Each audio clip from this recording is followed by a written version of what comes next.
Hello class, कैसे हो आप सब। आशा करती हूँ कि आप सब अच्छे होंगे। लास्ट लेक्चर में हमने मन कविता शुरू की थी जिसे विकास परिहार जी ने लिखा है।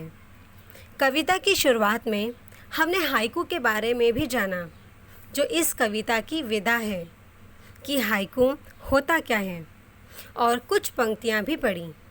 उन पंक्तियों से हमने बहुत कुछ सीखा कि हालात जैसे भी हो हमें उससे डरना नहीं चाहिए, बल्कि मुस्कुराकर हिम्मत से उसका सामना करना चाहिए। तो चले आगे बढ़ते हैं। खारे जल से धुल गए विषाद मन पावन। विषाद यानी कि अभिलाषा पूरी ना होने पर होने वाला दुख। इन पंक्तियों का कनेक्शन पहली वाली पंक्तियों से है। पहली वाली पंक्तियों में कहा गया था कि अगर मन में दुख या निराशा हो तो वह आँखों में आंसू बनकर बाहर आ जाता है। इन पंक्तियों में कवि कहते हैं कि यदि मन में कोई दुख हो तो रो लेना चाहिए। जैसे आप सब तो जानते हैं, औरतें बहुत ज़्यादा रोती हैं आदमियों के मुकाबले में। आपने ये भी सुना होगा कि बहुत सारे आदमी हार्ट अटैक के कारण मर जाते हैं क्योंकि वह अपना गम रोकर बाहर नहीं निकालते। रोने से क्या है, मन हल्का हो जाता है। उस खारे जल से या आँखों से बहने वाले आंसू से मन के सारे दर्द विषाद बाहर निकाल देता है। रोने के बाद मन को बहुत सुकून मिलता है। विकास परिहार जी कहते हैं कि यदि आपको कोई दुख हो या दर्द हो तो उसे दूर करने के लिए तुम रो लो। रोने से मन साफ हो जाता है, पवित्र हो जाता है। जैसे छोटे बच्चे को कुछ चाहिए हो और अगर ना मिले तो वो रोने लगता है और चुप होने के बाद वो भूल जाता है कि उसे वह चीज़ चाहिए थी। उसका मन पहले से भी ज़्यादा साफ हो जाता है। अगली पंक्ति, मृत्यु को जीना जीवन विष पीना है जीजी विषा। जीजी विषा यानी कि जीवन के प्रति जीने की इच्छा। प्रस्तुत पंक्तियों में कवि कहते हैं कि यह जीवन है। जब हमारा जन्म होता है तो मृत्यु भी निश्चित है। हम आए हैं तो हमें जाना भी है। पर यहाँ कवि कहते हैं कि मरने के डर से व्यक्ति को निष्क्रिय होकर नहीं बैठ जाना चाहिए।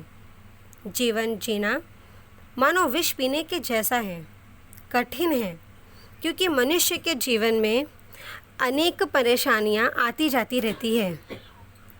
परंतु इससे भागना नहीं चाहिए, डरना नहीं चाहिए। इससे खुशी से जीना चाहिए। ज़िंदगी है, उतार चढ़ाव तो होगा ही, बस हमें डटकर सामना करना चाहिए। अपने जीवन को सुंदर एवं बेहतर बनाने के लिए पल पल कोशिश करनी चाहिए। भले ही हालात कैसे भी क्यों ना हों, ज़िंदगी की कई परिस्थितियाँ ही क्यों ना आ जाए, जीने की चाह बनाए रखनी चाहिए।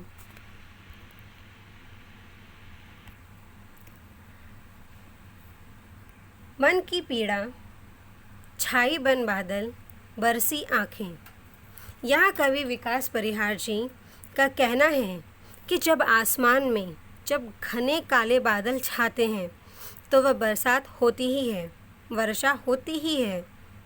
उसी प्रकार जब किसी व्यक्ति के मन में पीड़ा भर हो जाती है या दुख हो तो उसके मन के भाव आँखों में आंसू से छलक जाते हैं। इंसानी व्यवहार ही ऐसा है। जब हम दुख में होते हैं या किसी की कही हुई बात हमें बहुत बुरी लगती है तो वह हमारे आँखों में आंसू आना स्वाभाविक होता है, और वह भी तब जब दुख देने वाला हमारा अपना या कोई खास व्यक्ति हो।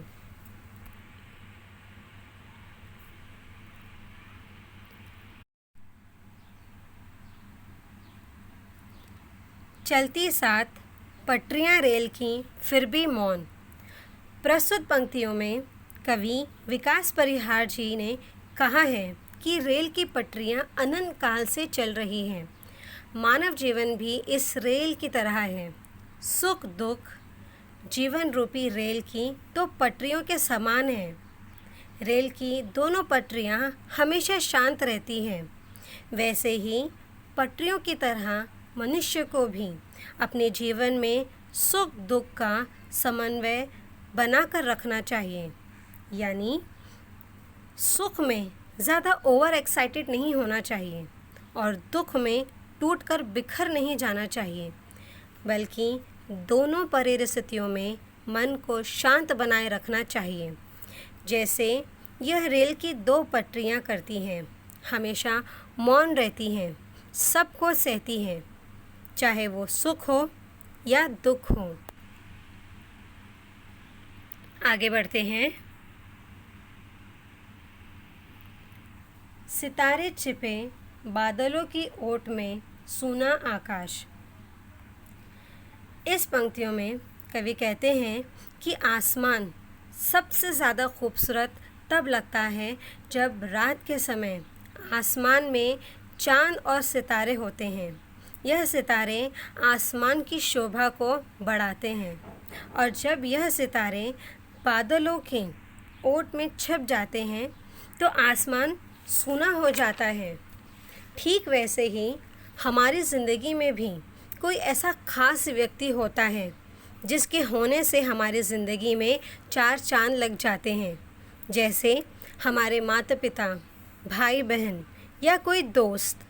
पर जब वह व्यक्ति हमसे दूर चला जाता है या कभी वापस लौट कर नहीं आता तो वह हमारी ज़िंदगी में भी इस सूने आकाश की तरह सूनी पड़ जाती हैं।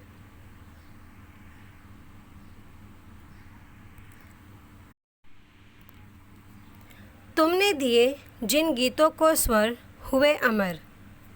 यहाँ कवि कहते हैं जिस तरह मनुष्य के जीवन में माता पिता, भाई बहन, समाज का अहम योगदान होता है, वैसे कवि जिन गीतों को स्वर देता है वे अमर हो जाते हैं। इसी प्रकार व्यक्ति के जीवन संगीत में जब परिवार, समाज का उचित सहयोग मिलता है तो उसका जीवन सफल हो जाता है। कवि अपनी रचनाओं द्वारा समाज में परिवर्तन ला सकता है कि परिवार, समाज के लोग उसके लिए कितने ज़रूरी है। अगर वे ना हो तो वह सफल नहीं हो सकता। आगे बढ़ते हैं। सागर में भी रहकर मछली प्यासी ही रही। कहते हैं ना, जल ही जीवन है। हर जीव जंतुओं को मीठे पानी की आवश्यकता होती है। हम खारा पानी नहीं पी सकते, फिर तो मछली तो सागर में रहती है। सागर में पानी ही पानी भरा है, परंतु वह खारा है। खारा पानी मछलियों के पीने के योग्य नहीं होता है। इसी तरह सागर में रहकर भी मछलियाँ प्यासी ही रहती हैं। वे अपनी प्यास बुझाने के लिए कोई और मार्ग ढूंढती हैं। ठीक उसी प्रकार जब कोई व्यक्ति कितना भी बड़ा क्यों ना बन जाए, यदि वे किसी के काम का नहीं तो उसका बड़प्पन व्यर्थ है। वैसे ही मनुष्य जिस परिस्थिति में रहता है, अगर वह उसके अनुकूल नहीं हुई तो सुख की अनुभूति नहीं कर सकता। उसे सुख की अनुभूति उन्हीं के साथ होगी जिन्हें वे पसंद करता है। तो बच्चों, इस कविता से हमने सीखा कि ज़िंदगी की छोटी छोटी विभिन्न घटनाओं में हमें कैसे जीना चाहिए। यहाँ कुछ प्रश्न पूछे गए हैं। पहला, परिणाम लिखिए। सितारों का छिपना। दूसरा, तुम्हारा गीतों को स्वर देना। तीसरा, मझधार में डोले। चौथा, छिपे हुए। पांचवा, धुल गए।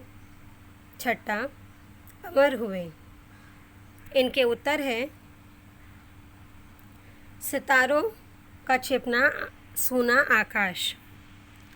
तुम्हारा गीतों को स्वर देना, गीतों का अमर होना, मझधार में डोले जीवन नैया, छिपे हुए सितारे, धुल गए विषाद, अमर हुए गीतों के स्वर। दूसरा प्रश्न है, उचित जोड़ियाँ मिलाइए।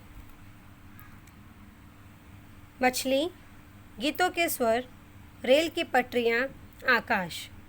इनके उत्तर हमें सामने वाले कॉलम से ढूंढकर लिखना है।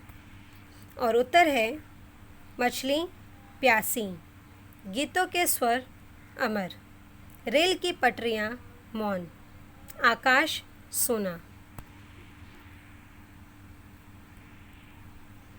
Thank you.